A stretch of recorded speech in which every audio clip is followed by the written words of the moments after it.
Assalamualaikum warahmatullahi wabarakatuh. A'udzubillah, bismillah, alhamdulillah, la haula wala quwwata illa billah, amma ba'du.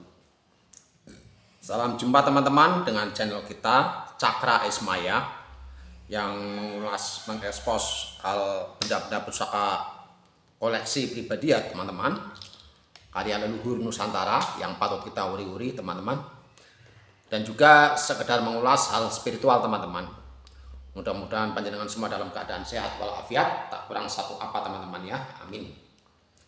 Sebelumnya saya nyatakan diri teman-teman ya, saya menyampaikan bahwa saya bukan ustadz, bukan kiai, bukan ulama ya, saya ulang lagi, bukan syekh, bukan haji teman-teman ya. Saya orang biasa ya, awam dalam hal ilmu agama ya, sedikit sekali dalam ilmu agama ya, MI aja nggak lulus ya, seperti itu teman-teman ya. Namun demikian saya akan berbagi pengalaman ya teman-teman melalui konten YouTube teman-teman, barangkali ada manfaatnya ya, terutama bagi saya ya, dan juga bagi teman-teman yang terinspirasi ya teman-teman. Kemudian yang nggak ada manfaatnya, yang nggak ada baiknya, yang nggak ada benarnya ya, abaikan saja teman-teman ya. Ada manfaatnya ya konten YouTube ini, siapa tahu ya, karena saya bersemangat berkenan beri manfaat tentang pengalaman yang saya jalani, kemudian teman-teman tidak berat untuk subscribe ya teman-teman ya. Saya sampaikan terima kasih, mudah-mudahan apa yang panjenengan semua berikan yang merupakan satu amal dan Allah Ta'ala yang membalasnya, amin. Teman-teman semuanya saya hormati, pada kesempatan ini saya akan mencoba menyampaikan pengalaman ya teman-teman. Diawali dari bahwa tentang kalimah la ilaha illallah miftahul jannah teman-teman ya. Kalimah la ilaha illallah kunci surga ya teman-teman. Namun demikian teman-teman, memang kalau dipikir secara logika kok mudah sekali hanya dengan mengucap kalimah la ilaha illallah terus dijamin surga, masuk surga teman-teman ya. Hanya mengucap itu. Sedangkan barangkali yang ibadahnya rajin ya teman-teman, yang nampak sekali ilmu agamanya pandai ya teman-teman, itu juga tidak dijamin ya masuk surga teman-teman. Apalagi yang nampak tidak pernah ibadah, misalkan tidak pernah tempat ibadah, tidak pandai baca Quran, tidak paham ilmu-ilmu fikih, tajwid dan sebagainya, kemudian hanya mengucap dua kalimat syahadat, hanya mengucap kalimat la ilaha illallah, dijamin masuk surga ya, teman-teman. Teman-teman semuanya saya hormati, memang tidak mudah teman-teman mengucap mengucap la ilaha illallah ketika menjelang sakaratul maut ya, terutama itu ada latihannya. Menurut kami ada latihan tiap hari, ada amalannya, ilmunya khusus teman-teman, supaya nanti dikaruniai pada sakaratul mautnya, pada hayatnya bisa mengucap la ilaha illallah, bisa menggulung ya jasmani rohani ya dengan kalimat la ilaha illallah. Itu ada latihannya teman-teman. Teman-teman semuanya saya hormati, tadi saya sampaikan bahwa tidak menjamin ya, yang ibadahnya rajin, yang sholatnya rajin, yang puasanya rajin, itu masuk surga. Memang sesuai dengan apa itu teman-teman, hadis Nabi ya teman. Nabi bersabda teman-teman ya, bukan amal seseorang yang memasukkannya ke surga atau melepaskannya dari neraka, termasuk juga aku, tetapi ialah semata-mata rahmat Allah Subhanahu wa Ta'ala belaka. Nah ini ya teman-teman ya, didengar oleh Jabir radhiyallahu anhu ini teman-teman ya.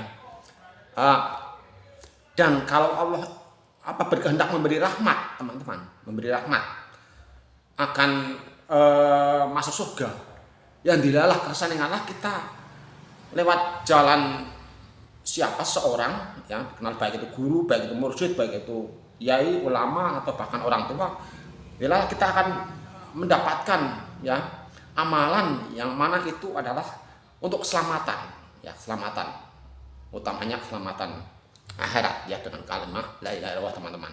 Pernah kita dengar juga bahwa melafaz kalimat la ilaha illallah itu dunia seisinya itu kalau timbang lebih berat daripada kalimat la ilaha illallah. Nah itu yakin teman-teman. Nah kembali ke tadi teman-teman, kalau kita diberi rahmat oleh Allah, bilalah kita mendapat amalan yang mana amalan itu adalah untuk keselamatan ya, keselamatan dengan kalimat la ilaha illallah ya teman-teman. Nah itu menurut kami amalan khusus itu ada di dalam tersiratnya ayat Iqra, ya, wahyu pertama Kanjeng Nabi terima di Gua Hiro, teman-teman. Nah, itu diamalkan ya, baik setiap menjelang tidur ya, setelah menjelang tidur ya, teman-teman, karena tidur adalah apa itu, teman-teman, bagaikan mati setelah hidup ya. Orang tidur itu kan hakikatnya mati saat hidup ya, teman-teman. Kalau rohnya nggak dikembalikan, ditahan, bisa tidak bangun dari tidur, teman-teman ya. Nah, itu dari wahyu pertama ya, tersiratnya teman-teman ya. Iqra bismi rabbikal ladzi khalaq, khalaqal insana min 'alaq, yaitu bacalah dengan nama Tuhanmu yang menciptakan. Bacalah dengan nama Tuhanmu yang menciptakan. Bacalah apa yang dibaca ya. Yang dibaca diri sendiri, maka aku membaca ya diri sendiri ini dengan nama Tuhan. Bunyinya aku bismillah. Kalau tidak dengan bismillah, kalau tidak dengan nama-nama Allah yang maha mendengar, maha melihat, maha apa, teman-teman ya, teman-teman, itu kita kalau tidak dengan nama Allah, kita tidak bisa bicara, tidak bisa melihat, tidak bisa mendengar ya, teman-teman. Itu jadi itu buat latihan ya, latihan tiap menjelang tidur, tiap habis sholat untuk zikir. Dan kalimat la ilaha illallah itu, zikir kalimat banyak-banyak, lebih banyak lebih bagus. Akan tetapi yang pernah saya sampaikan, perlu pakai mukadimah untuk mewadahi ya vibrasinya atau hostnya lafadz itu, kalimat itu ya, kalimat yang suci itu, teman-teman. Jadi sebelumnya kita pakai mukadimah dulu. Kalau tanpa mukadimah dikhawatirkan ya tidak kuat, jiwa tidak kuat. Nah, dalam pengamalan itu ya, nanti pada saat itu kita istiqomah, yang pernah saya juga sampaikan yang lalu, bahwa itu kita akan ditampakkan ya, kita nggak ngerti apa-apa sebenarnya. Andai kata Allah memberi tahu ya, kita tahu ya, akan ditampakkan di alam bawah sadar ya, ketika dalam kita tidur, kita zikir siri dalam keadaan layap luyup ngaliyep ya, cara bahasa Jawa nih, bahasa sananya itu tran. Nah, ketika tran kan alam apa jasmani ini kita kan nggak sadar, maka peranan akan diambil alih oleh rohani, oleh jiwa. Nah, yang memiliki, yang dikaruniai mata ketiga itu kan tubuh rohani ya, tubuh rohani itu. Nah, itu akan ditampakkan bangkitnya jiwa. Nah, ketika jiwa itu sudah bangkit, maka itulah jiwa atau rohani ya akan menjaga jasmani. Tatkala jasmani tidur, dan juga akan memberi pencerahan, bimbingan terhadap apa perilaku sehari-hari, tutur kata, sikap ya, dalam hablum minan nas ya, sehingga akan bisa memberikan manfaat ya, minimal dengan kata-kata ya, kalau bisa dengan materi ya, kepada siapapun yang dipandang perlu untuk ditolong atau dibantu ya, saling menolong dalam kebaikan. Itu, teman-teman. Jadi tidak semudah itu, memang tidak semudah itu dengan hanya kalimat la ilaha illallah kok masuk surga. Tapi itu yang menjamin kan bukan kita, yang menjamin bukan DPR, bukan presiden, itu yang menjamin Allah ya, yang menjamin Allah dengan kalimat itu, jamin masuk surga. Memang kita yakinlah kalau kita melihat seorang yang menjelang sakaratul maut bisa melafal kalimat itu la ilaha illallah, aku yakin masuk surga. Walaupun teman-teman ketika hidupnya kok dia itu banyak maksiat, kurang ibadahnya ya, kurang menjalankan rutinitas kegiatan keagamaan, tapi ketika sakaratul maut ya, nafas apa itu, nyawa itu di tenggorokan, dia kalimat terakhir kok la ilaha illallah, yakin masuk surga, teman.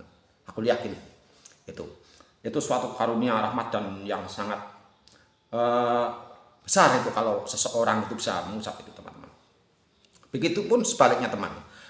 Andai kata kita melihat orang rajin ibadah, rajin apa itu menjalankan kegiatan-kegiatan keagamaan ya, teman-teman, rutin, tidak ketinggalan, sregep, tetapi kok menjelang sakaratul mautnya pola itu, teman, gelisah ya, kayak ada sesuatu yang ditakuti gitu ya, teman-teman. Sehingga pada saat menjelang nafas terakhirnya itu sampai kayak ditarik itu, teman-teman, ngorok gitu ya, teman-teman ya. Apalagi tidak ingat kalimat itu la ilaha illallah, tidak mengucap kalimat itu ya, kita yakin kok itu ya kurang beruntung kayaknya di alam sana, teman-teman. Itulah teman-teman yang kita yakin sebagai umat Islam yang diwarisi Quran dan hadis. Kita walaupun kami bodoh ya, nggak bisa fasih bahasa Arab, nggak bisa baca Quran ya, tapi dengan pemahaman kita belajar sedikit ya, sedikit demi sedikit ya, mendapatkan pengetahuan, dan itu kita yakini kalau itu yang menjamin Allah dan Rasulullah. Kita ikuti ketentuannya, kita ikuti aturannya, kita ikuti perintahnya. Itu kenapa kita kok pakai ngarang-ngarang sendiri, pakai aturan dari orang lain ya teman-teman. Maka beruntunglah ya, nanti kata kita belajar ilmu, menemukan guru yang benar, mursyid yang benar ya. Karena apa? Nanti kata belajar ilmu tanpa guru ya, setan gurunya ya teman-teman. Ya, salah guru juga lebih sesat ya. Belajar ilmu tanpa guru sesat ya. Salah guru lebih sesat ya. Kita kadang-kadang nggak ngerti teman-teman, cari guru, cari pembimbing, ini ilmu ini. Ternyata setelah dijalani ya, kok bukan ilmu jalan yang lurus, bukan ilmu sesuai tuntunan kanjeng Nabi, kok ilmunya kok malah untuk kecokakan, kepongahan, untuk ego, untuk sewenang-wenangan. Nah ini berarti kan kita salah guru, lebih sesat ya. Tapi andai kata kita diajari ilmu ya, ditekuni, kemudian kok memperoleh pengalaman rohani ya, pengalaman alam bawah sadar teman-teman ya, kok bisa itu merupakan sarana untuk menyelamatkan ya diri, bahkan sampai keluarga, bahkan sampai teman ya, misalkan di alam bawah sadar ya, karena itu pengalaman spiritual ya teman-teman, yang pribadi tidak bisa dibuktikan teman-teman. Tapi insya Allah ya, kalau ilmu hak ya, ilmu yang nyambung kepada Allah, kita bisa memberikan apa namanya tadi yang saya bilang, kalau jiwa udah bangkit bisa menjaga raga ya, ketika masih hidup maupun kelak di alam kubur ya, jasanya dijaga oleh apa, jiwa yang tercerahkan teman-teman ya. Misalkan contohnya jiwa yang raga dijaga, misalkan ketika masih tidur ya, tengah malam ada hal-hal yang tidak diinginkan ya, yang sifatnya mistik-mistik itu, sifatnya gangguan setan, jin dan sebagainya, santet atau teluh atau apa, insya Allah teman-teman ya, kita akan diberitahu, karena jiwa kita itu ketika tidur, jiwa kita menjaga yang nggak tidur, karena sudah dibangkitkan teman-teman, insya Allah.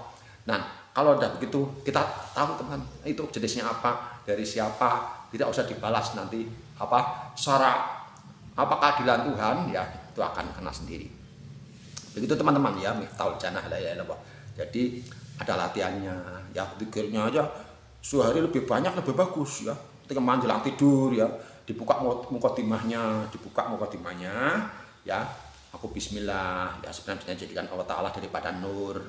Kita dari yang suci, jadi nur terus sampai selesai. Kemudian ya, keselamatan kita ya ada di dalam kalimat la ilaha illallah. Keselamatan kita ya, keselamatan, berkah kita, keberkahan la ilaha illallah, terus la ilaha illallah, la ilaha illallah, la ilaha illallah, terus la ilaha illallah, la ilaha illallah, terus sampai terlelap tidur ya. Syukur-syukur akan mendapatkan pengalaman spiritual biasanya, atau kadang-kadang, atau yang pernah saya alami itu, ketika dikir itu tiba-tiba dari telapak kaki. Tapi kalau takut, kalau sampai sini apa ya, takut nggak jadi ya, harus ikhlas, harus pasrah kepada Allah ya, dengan ilmu harus ikhlas. Nanti akan apa, pas jangan takut, karena itu Allah yang menjadikan ya, akan keluar dengan kehendak Allah, juga akan masuk dengan kehendak Allah ya teman-teman. Begitu teman-temannya, nanti kita sambung lagi.